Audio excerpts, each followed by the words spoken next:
凌晨5點15分，Hello 大家好，我係窮爸爸 Leo。今集想講一樣我試咗幾個月嘅嘢，就係近年好多人都有興趣嗰種生活方式，一日食一餐，英文叫做 OMAD，One Meal a Day。咁即係一日淨係食一餐咯，其餘時間都唔食嘢，只係飲水、咖啡 OK， 綠茶茶嗰啲都 OK。好多人一聽到就會話：吓，癲㗎，唔肚餓咩？咁樣唔得㗎喎。我明啊，我開頭都係咁諗，但近幾年可能因為有咗小朋友，可能見到自己父母、外父外母年紀越嚟越大，我多咗研究健康呢個課題。試完，我反而開始明白點解越嚟越多人會揀呢種生活方式。不過首先，我唔係醫生。我唔係營養師，所以都係開心 share 咋。我自己而家基本上一日都係食一餐，通常夜晚6點半至7點食。因為我都有工作，我都有屋企人，同埋小朋友嘅 schedule 都好重要。其實唔係人哋諗到咁辛苦嘅，in fact 只係頭嗰2日難頂少少啫。習慣咗之後，已經唔係什麼一回事嘅。未開始之前，我覺得肚餓就要食嘢。但係而家諗翻轉頭，好多時只係口痕，唔係真係肚餓，即係習慣咗個嘴想嚼啲嘢咁。咁其實我開始呢個習慣嘅原因好簡單，因為我開始見到自己個肚腩呢越嚟越脹啊，而我真係好唔想自己去到50歲、60歲嘅時候變到好似我老豆同埋我啲叔伯咁，我真係好唔想。咁認真啲啦，高血壓、心臟問題，其實一路喺我屋企都有啲 family history 嘅。我啲叔伯啊，我老豆啊，基本上個個去到50幾歲嘅時候，都做過唔同程度嘅通波仔、心血管相關嘅啲 procedure。所以去到某個位，我都開始意識到有啲嘢真係唔可以再當睇唔到。咁過咗幾個月啦，個真實效果係點呢？咁我嘅血壓低咗嘅。體脂跌咗4%，內臟脂肪都跌咗2.5格，肌肉容量就冇乜點變，反而升高咗少少。可能因為而家日日跑步，個人睇落就瘦咗少少，塊面輪廓出返嚟。不過體重呢，其實係冇暴跌嘅，咁所以 not bad 啊。比起身體，我自己最明顯感受到嘅，其實係 clarity and focus。個人係集中咗、清醒咗嘅。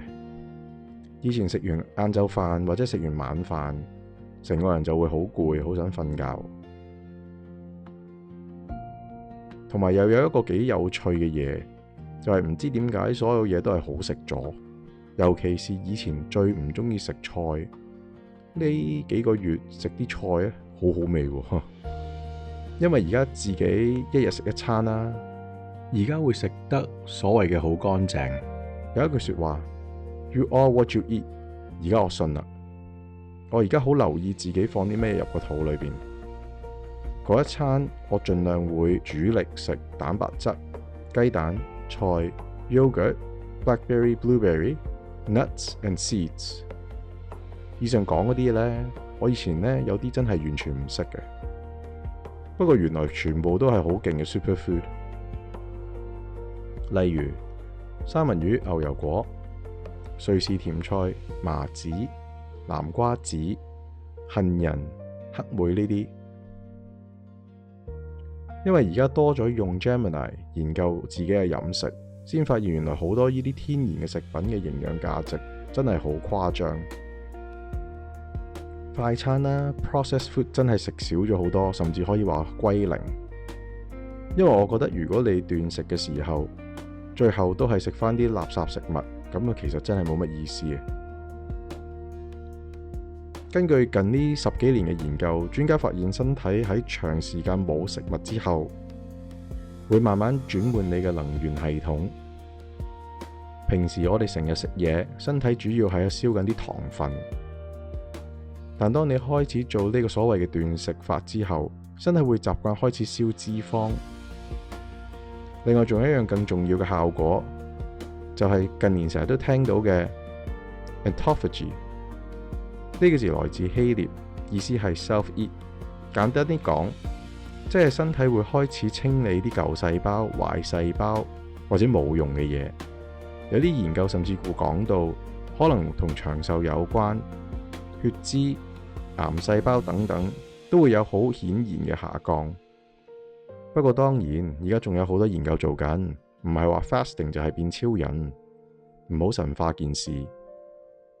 不過諗翻轉頭，如果你諗多啲，其實全世界有好多唔同嘅宗教、唔同嘅文化，都有定期斷食呢個習慣，即係少少似啲人初一十五要食齋，或者回教徒每個9月嘅 Ramadan。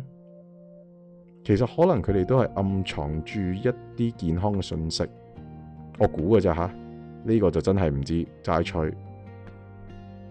而家嘅人其實太容易滿足自己，肚餓少少，悶，開心慶祝，朋友聚會，全部都係喂，食個飯先啦。食物某程度上變成咗牽上任何事嘅 common theme， 而忽略咗可能最緊要嗰樣嘢，就係你嘅健康。不過講返，我唔係叫所有人都去一日食一餐，有啲人未必適合。